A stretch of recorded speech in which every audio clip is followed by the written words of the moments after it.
It's almost July, so it's time to talk about everything you need to know if you have a trip coming up to Walt Disney World Resorts in Orlando, Florida this month.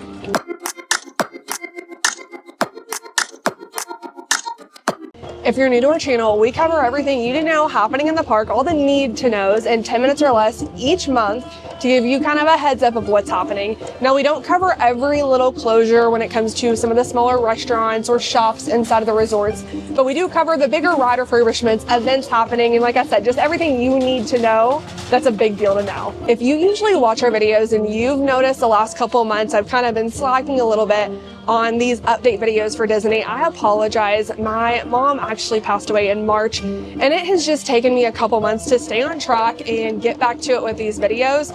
And so I just needed to take a little bit of time off with them. So, you know, I appreciate a lot of people reached out to me, and I appreciate all the kind words that were said, and thank you all for your patience. And if these videos are helpful and you watch them a lot, thank you so much for doing that.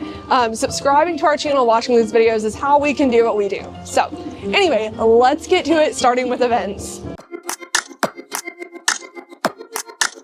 Let's start off with 4th of July because two parks are going to be celebrating big time, and that will be Magic Kingdom and Epcot. So Magic Kingdom will have Disney Celebrates America fireworks shows on the 3rd, the 4th, and the 5th of July.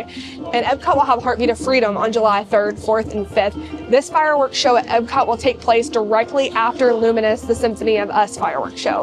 Other events happening around the resorts are going to be separately ticketed events, such as Disney After Hours events. These take place at Hollywood Studios, Epcot, and Magic Kingdom, and I will drop all the calendars here for you.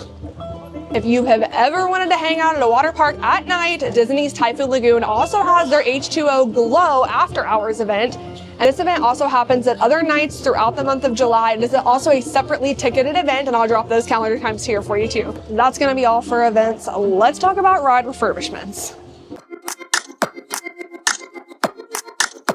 Guys, I feel like this is a first to announce, but there is one ride refurbishment between all 4 parks that's happening. The only active refurbishment on the calendar for an actual ride is Carousel of Progress. That closes down July 6th and is closed through the rest of July for refurbishment. Okay, so let's talk about the weather and the crowds. As you can see, I am literally dripping sweat. It is so hot. When it comes to the weather in the month of July, it's going to be hot with a side of rain, and make sure you bring your go with the flow attitude because the weather app is seriously untrustworthy. As someone who lives local, you literally can't trust it. Just yesterday, it said there was no rain, and then all of a sudden it started thunderstorming and thunderstorm for the next like 3 hours. You do not know. So just assume there's going to be rain in the afternoon and assume you need to have patience packed. When it comes to crowd levels, the crowds can be moderate. It is hot, so a lot of people try to avoid the month of July.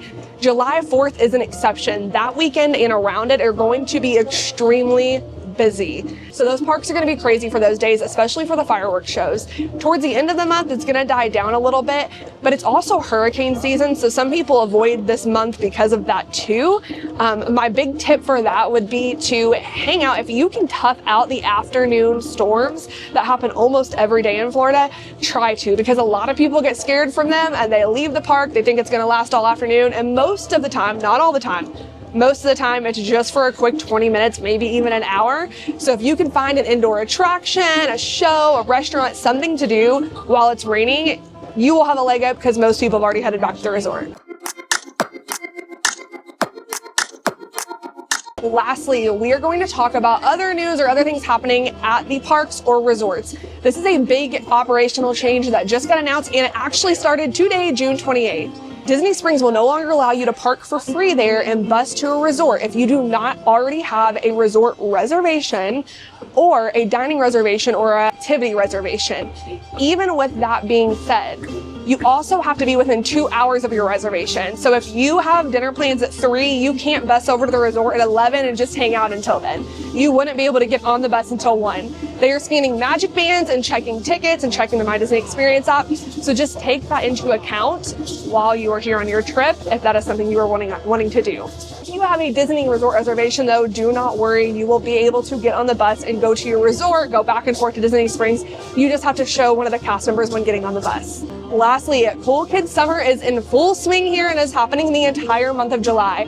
You are going to want to grab your Cool Kids Summer guide when you enter all 4 of the theme parks. There are so many extra things happening in the parks. Today we came over to Animal Kingdom because we had yet to check out the new Bluey and Bingo experience that they have happening here at the conservation station. So we took the train over to check that out. There are so many characters just roaming the parks right now. There is lots of fun activities going on for the kids in different areas. So I highly recommend if you have a little one and you have a trip this month, grabbing that guide and checking everything out they have to offer. I always get asked if Bluey is at the parks, and I'm so excited to finally say yes. So here's a little sneak peek of the experience that's happening at Animal Kingdom now.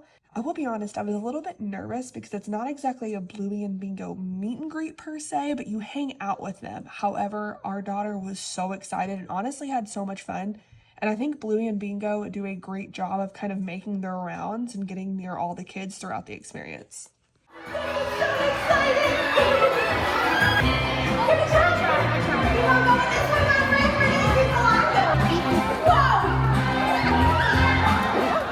That's basically going to be the need to knows of what is happening in July.